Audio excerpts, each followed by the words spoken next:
এখানে সত্যি ঘটনা শোনানো হয়।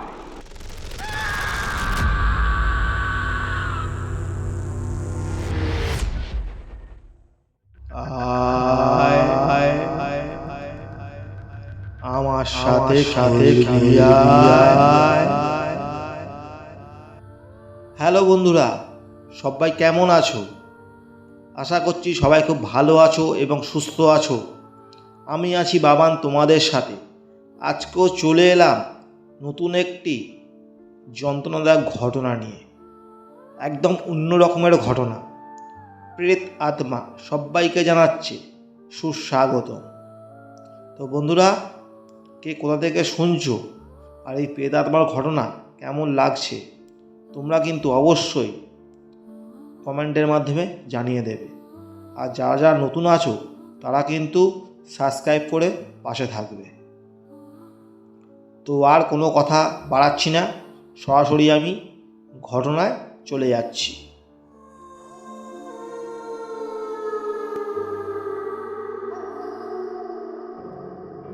তো আমাকে ঘটনাটা পাঠিয়েছে বলা ভুল, আমি ঘটনাটা কালেক্ট করেছি। তো এই ঘটনাটা হয়েছে দক্ষিণ বারাসাতের ঘটনা। তো ঠিক আমি আমার মতো করে ঘটনাটা তুলে ধরার চেষ্টা করছি।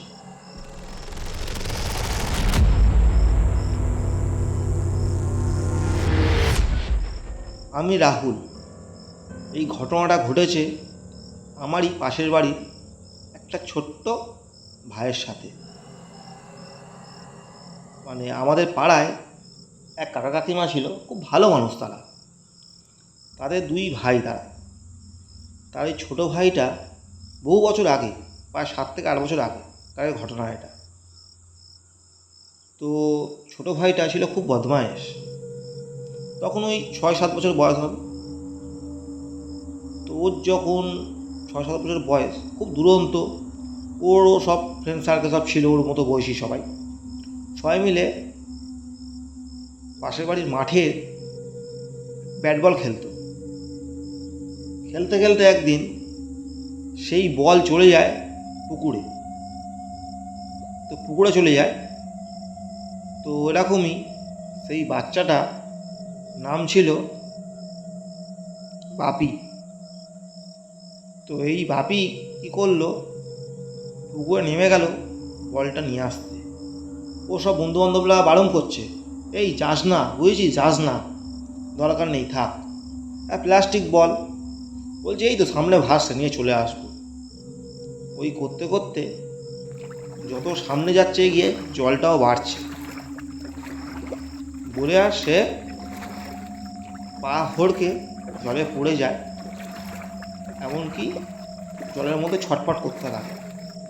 সেই দেখে ওর যে বন্ধুবান্ধব যারা ছিল তারা কী করলো, ছুটে ছুটে বাড়িতে গিয়ে খবর দেয় যে এরকম বাপি জলে ডুবে যাচ্ছে।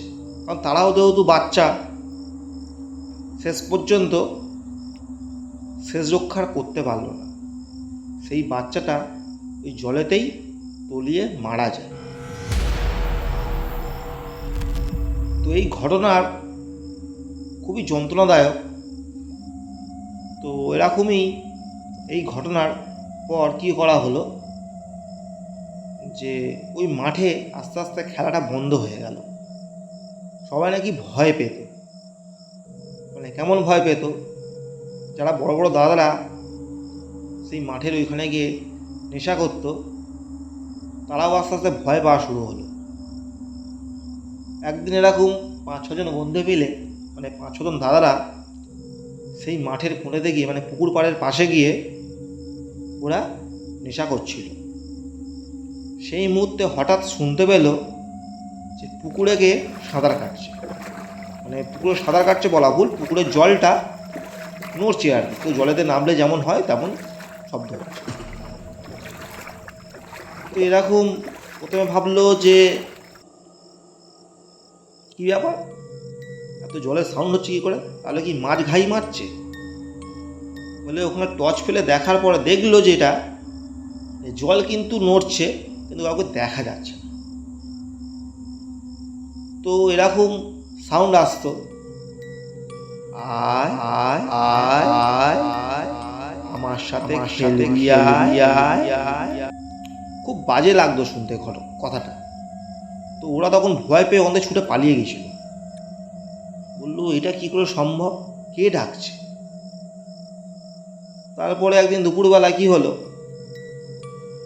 খুব বাজে একটা ঘটনা ঘটে গেল। যে ওর যে বেস্ট ফ্রেন্ড ছিল দীপ, সে একদিন দুপুরবেলায় মাঠের ওখান থেকে কোথায় যাচ্ছিল হেঁটে হেঁটে। তখন কিন্তু ভরা দুপুরবেলায় ঠেটা পোড়া রোদ, মানে গরমের সময়ের কথা বলছি আর কি মোটামুটি। না তখন ওই বর্ষাকাল যেহেতু, তো সেই সময় কথা বলছি। তো রাস্তা দিয়ে হেঁটে হেঁটে যাচ্ছিল, স্পষ্ট শুনতে পাচ্ছে যে ওকে ডাকছে, আয় আয় আমার সাথে খেলবি আয়।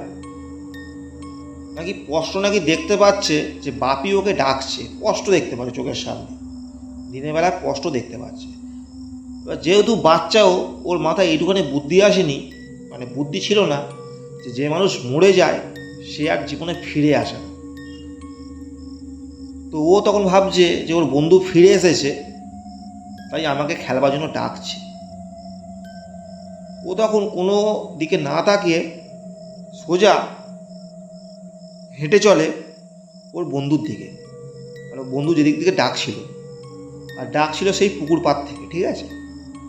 মানে সেই মুহূর্তে কি ঘটে গেল, ওই পাড়ারই একজন দাদা দেখতে পেয়েছিল যে দীপ হেঁটে হেঁটে ওই দিকে চলে যাচ্ছে, পুকুর পাড়ের দিকে হেঁটে হেঁটে চলে যাচ্ছে, একা, কিন্তু কেউ নেই সাথে।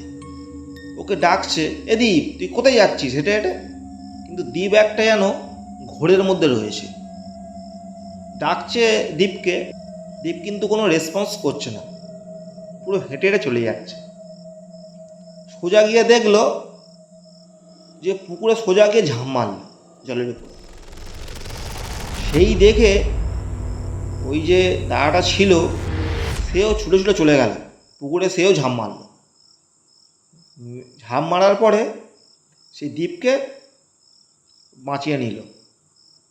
দ্বীপকে যেই পুকুর থেকে তুললো, দ্বীপ পুরো কিন্তু অজ্ঞান হয়েছিল। এবার আশেপাশে মানুষজন জড়া হয়ে গেল।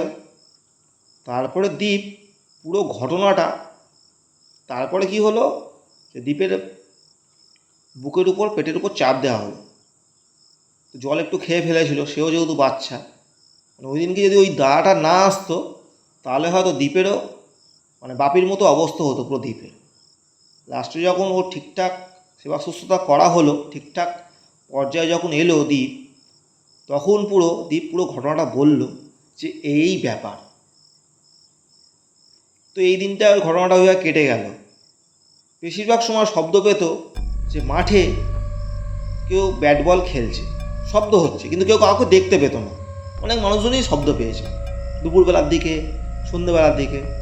তো আস্তে আস্তে মানে জায়গাটা পুরো ভুতুড়ে আতঙ্কে ছড়িয়ে গেল যে এটা কী হচ্ছে এটা।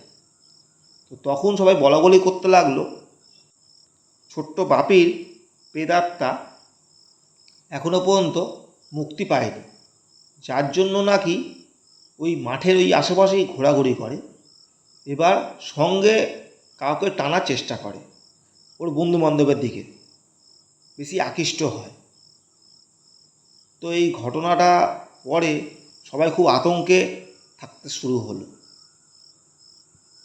তো তাই বাড়ির লোকজন বলা শুরু করলো যে ওর তো আত্মারা মুক্তি পায়নি, তো গয়ায় গিয়ে পিণ্ডি দিলে নাকি ওর আত্মা নাকি মুক্তি পাবে। তো ওখানকার যে গুণিন ছিল তাকে বলা হলো পুরো ঘটনাটা। তারা বলল, তখন সেই গুণিন বলল, দেখো আমার পক্ষে এইসব ব্যাপারে কিছু করতে পারবো না, তো আমি চেষ্টা করতে পারি। তার আগে তোমরা একটা কাজ করো, তোমার ছেলের নামে গিয়ে তুমি গয়া গিয়ে পিণ্ডি দাও, দেখবে ওর আত্মা মুক্তি পেয়ে যাবে। তো যেমন ভাবনা তেমনই কাজ। এই ঘটনার প্রায় 1 সপ্তাহ পরে গিয়ে গয়া গিয়ে তার বাবা মা গিয়ে পিণ্ডি দিয়ে এলো। তারপর থেকে কিন্তু কোনো রকম সমস্যা হয়নি, ফের আগের মতো মানুষজন চলাফেরা করা শুরু করলো, আর কোনো রকম শব্দও পায়নি, ওরকম কোনো কিছুই হয়নি। তো ঘটনাটা সত্যি কথা বলতে বন্ধুরা খুবই যন্ত্রণাদায়ক ঘটনা ছিল। তো তোমাদের কেমন লাগলো ঘটনাটা? ঘটনাটা বলতে আমার নিজেরও খুব খারাপ লাগছিল যে এরকমও হয়। তাই সত্যি কথা বলতে আমি একটা কথা বলবো, বাচ্চাদের একটুখানি সাবধানে থাকা ভালো। এটা তো বাচ্চাদের দোষ নয়, এটা হচ্ছে ফ্যামিলির দোষ, যারা বাচ্চাদেরকে ছেড়ে দেয় ছোট্ট বয়স থেকে। যেমন পুকুর ঘাট এটা সেটা এসব জায়গা থেকে দূরে থাকাটাই ভালো। এটা কিছু করার নেই, এটা তার কপালে ছিল ওইটুখানি আয়ু। তো এটা তো আমাদের হাতে কোনো কিছুই নেই। তো যাই হোক, ঘটনাটা সত্যি একদম অন্যরকমের ছিল। হয়তো হালকা একটু ভৌতিক, কিন্তু তারপরেও যে অল্প বয়সে বাচ্চাটাকে হারিয়ে ফেললো সবাই। তো বন্ধুরা, আজকে আর বেশি কথা বলতে ভালো লাগছে না। তো তোমরা যারা যারা নতুন শুনছো তারা কিন্তু অবশ্যই সাবস্ক্রাইব করে পাশে থাকবে, এইভাবে সাপোর্ট করবে প্রেতাত্মা ছোট্ট একটা পরিবার। তো সবাই খুব ভালো থেকো এবং সুস্থ থেকো। কমেন্ট করে জানিয়ে দেবে ঘটনাটা তোমাদের কেমন লাগলো। তো বন্ধুরা, আজকের মতো টাটা, গুড নাইট, সবাই খুব ভালো থেকো।